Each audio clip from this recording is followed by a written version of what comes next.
Nggak nyangka udah bulan Desember aja ya, udah akhir tahun nggak kerasa ya. Dan kemarin bulan November gue itu nonton film gila-gilaan sih, banyak banget. Maka dari itu gue mau nge-ranking film yang gue tonton di bulan November, dari yang jelek ya, awful gitu, sampai yang bagus banget. Total yang mau gue kasih ke kalian itu ada 33 film ya yang mau gue ranking. Jadi video ini bakal lama, tapi nggak mau gue bikin lama-lama karena intinya gue mau nge-share aja sih, nggak mau nge-review detail gitu, yang ngasih tahu kalian ini tuh film kualitasnya kayak gimana, baik kah, buruk kah, atau gimana. Gue cuma mau share aja sih, lebih ke share. Jadi mungkin ranking gue bersifat subjektif, tapi juga gue menimbang objektivitasnya juga sih, kualitas filmnya kayak gimana. So biar nggak kelamaan, kita langsung mulai aja ya. Oke, yang pertama ada film Lem ya, ini ya, film dari Studio A24 yang unik karena ini tuh horor, tapi ya apa ya, nggak nakutin juga sih. Kayak lebih ke folktale ya, cerita rakyat India gitu, yang endingnya pun juga kayak ngerasa kurang sih ya, kayak udah gitu doang gitu endingnya. Jadi ya gue kasihnya ini di oke aja kali ya. Lanjut lagi ya, ini ada Last Night in Soho ya. Gue nonton ini di bioskop, cuma 5 orang doang saat itu ya. Ini gue kasih di good aja. Sebenarnya gue suka banget sama film ini kan. Kenapa enggak gitu loh, nggak suka sama film ini yang ada Anya Taylor-Joy-nya gitu. Ya ampun gitu kan, ya ampun. Ada Thomasin McKenzie lagi ya, Dedek Gemes yang suaranya imut-imut gimana gitu. Ada Matrix juga gitu kan. Twistnya keren sih, apalagi ini bikinan Edgar Wright ya. Cuma ya apa ya, twist di akhirnya tuh memang rasanya kayak kurang nendang aja gitu, kayak hampa aja gitu, kosong aja gitu. Padahal awal-awal udah keren tuh ya, gue udah suka nih sama psychological horrornya, walaupun nggak senendang Black Swan ya. Gue bingung sebenarnya sama film ini tuh. Gue keluar dari bioskop tuh kayak masa gue tuh suka nggak sih sama film ini, karena rasanya berkecamuk gitu di dalam hati ya. Di awal Letterboxd itu gue kasih nilai 84 dan gue rasa itu terlalu tinggi deh. Jadi gue sekarang ngasihnya di Letterboxd gue turunin jadi 77, dan sekarang di rankingnya ya di good aja udah cukup nih ya, Last Night in Soho. Oke, lanjut lagi ada The Harder They Fall ya. The Harder They Fall ini juga gue kasihnya di oke aja ya, Harder They Fall itu. Sebenarnya Harder They Fall ini bagus banget ya.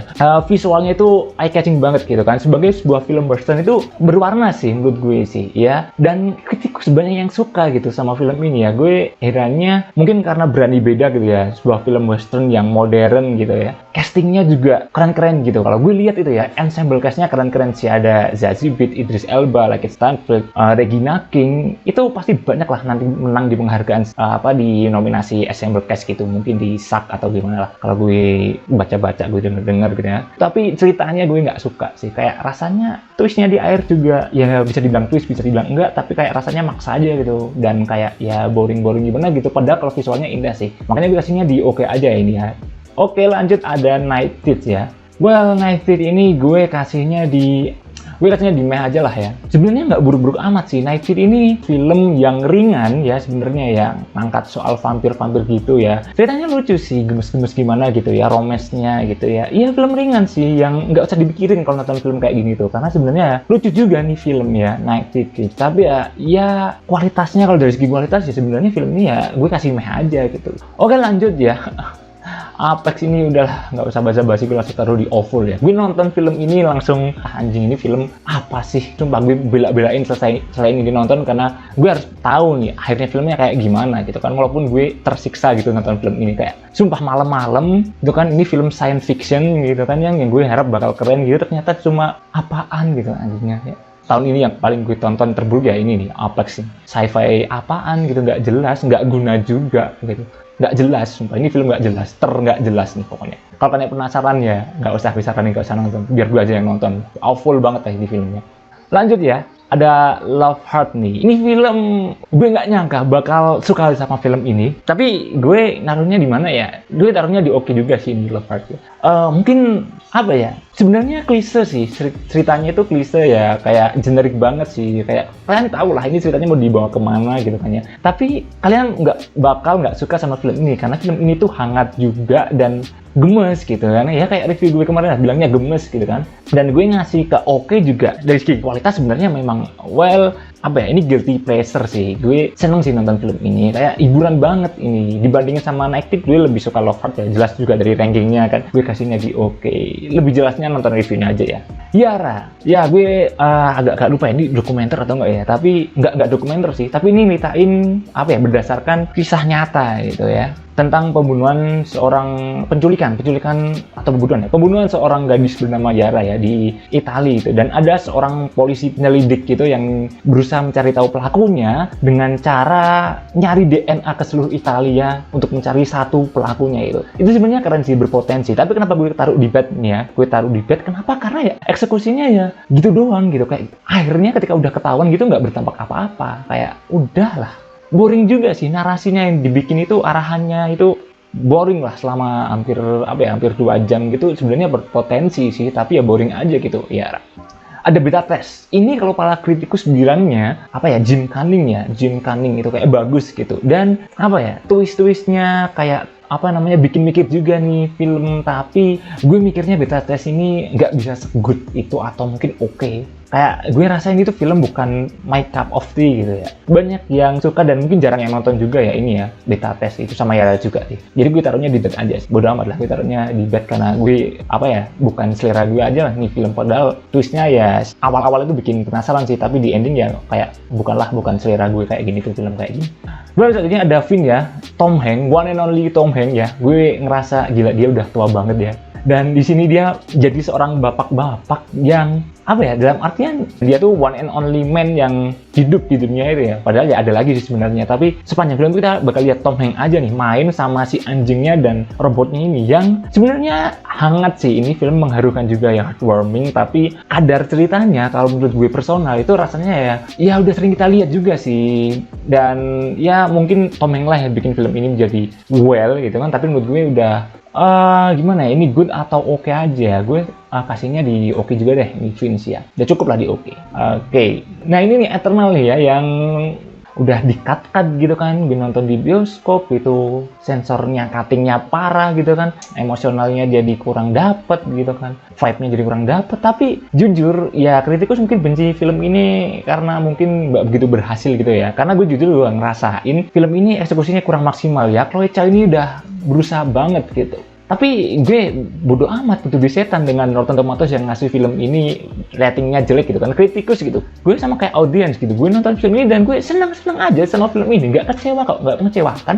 Dan oke, film ini great atau good, gue kasihnya di sebenarnya bisa great sih, karena film ini beda dari film Marvel sebelum-sebelumnya, yang dimana notabene gue nggak suka film Marvel superhero yang generik banget, yang formulaic banget, yang orang baik melawan orang jahat, yang gitu-gitu mulu gitu kan, yang bosen lah gue nonton kayak gini. Tapi yang lagi berani tampil beja dan gue suka banget gitu kan. Chloe Zhao, gue tahu yang gue harapkan dari Chloe Zhao itu sebuah drama, jadi gue nggak kecewa dan gue tahu gitu. Jadi ini film good lah menurut gue. Next ada Passing ya, ini ada Ruth Negga dan debut penyutradaraan Rebecca Hall gitu kan ya. Ini sebenarnya menarik juga sih, salah satu film yang jarang-jarang kita tontonnya kayak gini, hitam putih juga itu kan. Rasionya itu kalau nggak salah 1,33 banding 1 gitu kan di Netflix ya. Ini tuh sebenarnya orang hitam yang berpura-pura menjadi orang kulit putih, tapi nggak kelihatan banget karena hitam putih kan. Jadi kita nggak tahu nih sinematografinya kayak gitu tuh memang memberikan kesan ini tuh benar-benar orang kulit hitam atau enggak. Kita jadi bingung juga. Sebenarnya bagus sih ini ya, konsepnya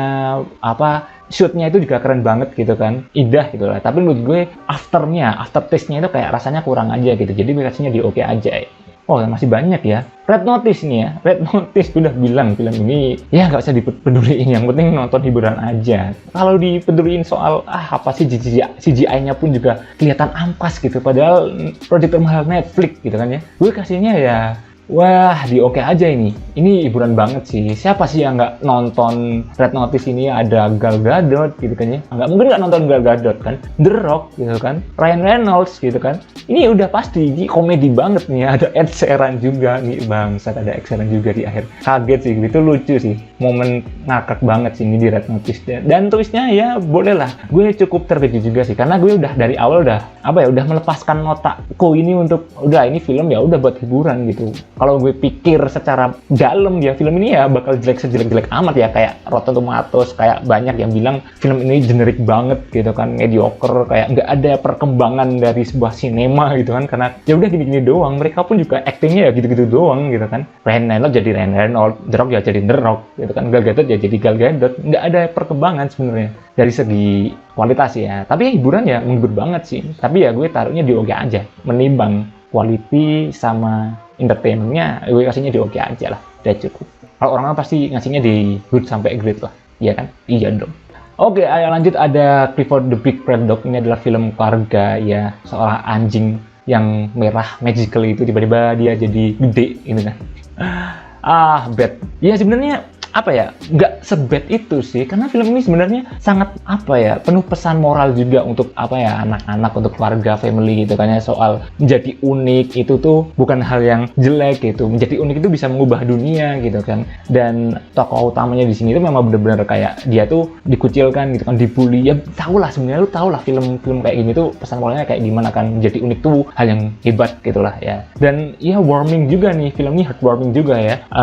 Di bagian akhir tuh juga kayak lucu ya gitu ya pesannya. Tapi ya too much aja nih, kayak menurut gue itu too much aja nih film, kayak si tokoh utamanya anak kecil bisa nyetir gitu kan, kayak terlalu nih buat film anak-anak. Gue kayak merasa bad aja sih ini, walaupun pesan moralnya bagus sih. Ya gue kasihnya ya bad aja lah, atau meh ya.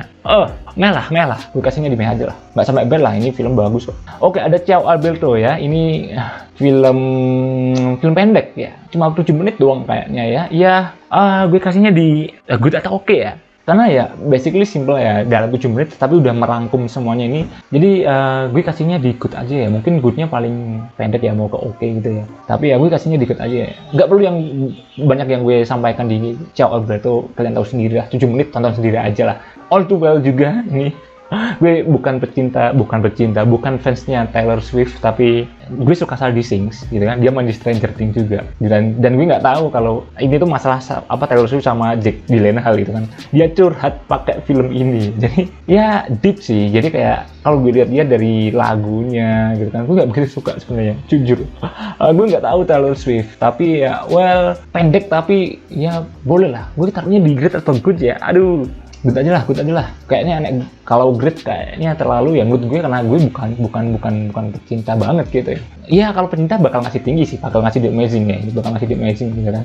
Oke, ada Pick nih ya, yang sebenarnya harusnya gue tonton beberapa bulan lalu, tapi kenapa gue tontonnya sekarang ya, karena baru sempat nonton Pick ya, dan gue tontonnya di November. Dan well, ini good juga. Banyak yang bilang kalau performance-nya Nicolas Cage bagus, ini gue akuin bagus juga ya. Tapi apa ya, ini kan katanya kayak John Wick gitu ya, sebuah pembalasan gitu, walaupun ternyata nggak sebuah pembalasan yang kayak John Wick juga gitu kan, lebih ke apa ya, lebih ke drama gitu sih. Awalnya kan kita nggak tahu nih kan ngapain gitu kan, Nicolas Cage ya cuma babi doang gitu kan, dicari-cari. Dan ya sebenarnya kalau mau diulik lebih dalam tuh sebenarnya keren sih ini film kan, bahwa ternyata sebuah pengikhlasan diri, kalau ya udahlah, ternyata tuh dia tuh cuma kayak mencari picknya itu cuma buat dia tuh nggak bisa ngelepasin gitu, belum bisa move on gitu. Tapi ya gue rasanya nggak se-great yang orang-orang pikirkan. Gue rasanya masih kurang aja nih pick ya, aftertaste-nya nggak dapet di gue. Mungkin mau oke, tapi good aja lah. Red ini juga jarang orang yang bakal nonton Red ya. Aduh, ini udah berapa menit?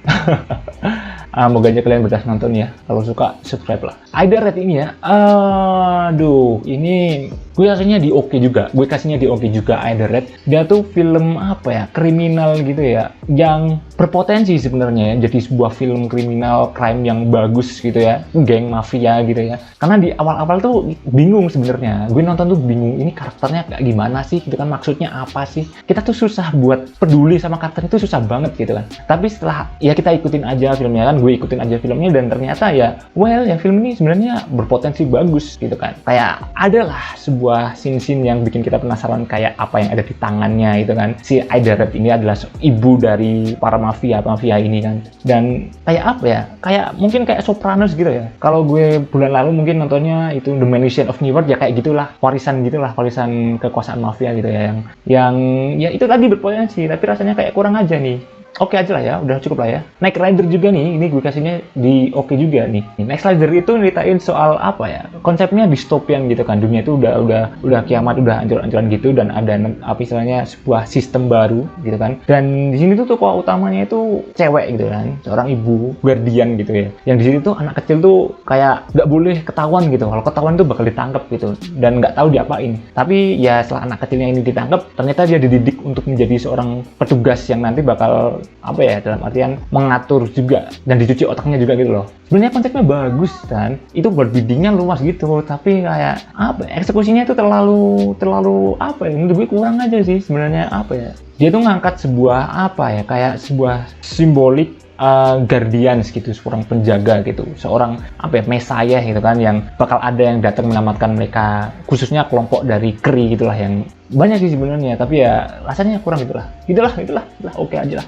Lanjut ada Seven Prisoner, udah jelas di review gue juga udah dikasih nilai tinggi kan, 88, udah berarti film ini great. Karena kita bakal mikir kalau dunia itu nggak seindah yang kita pikirkan, bahwa dunia itu banyak sekali hal-hal jelek di sekitar kita, perbudakan, perdagangan manusia yang kita nggak tahu gitu kan, sebenarnya ada gitu. Dan di sini benar-benar menawarkan itu gitu loh, di sebuah film yang simple gitu kan, sederhana gitu, nggak terlalu banyak bum, tapi kayak keputusannya yang dia rasakan itu benar-benar bikin kita mikir juga. Kalau kita di posisi dia gitu kan, di posisinya si cowoknya ini, itu benar-benar kayak nggak bisa. Gue pun kalau udah pegang pistolnya di situ nggak memikirkan antara kebebasanku nih atau keluarga gue nanti di rumah bakal kayak gimana. Ini film kuat banget sih, natural, realistik juga. Lebih jelasnya lihat reviewnya lah. Gue kasihnya di grade 88 bre, grade lah.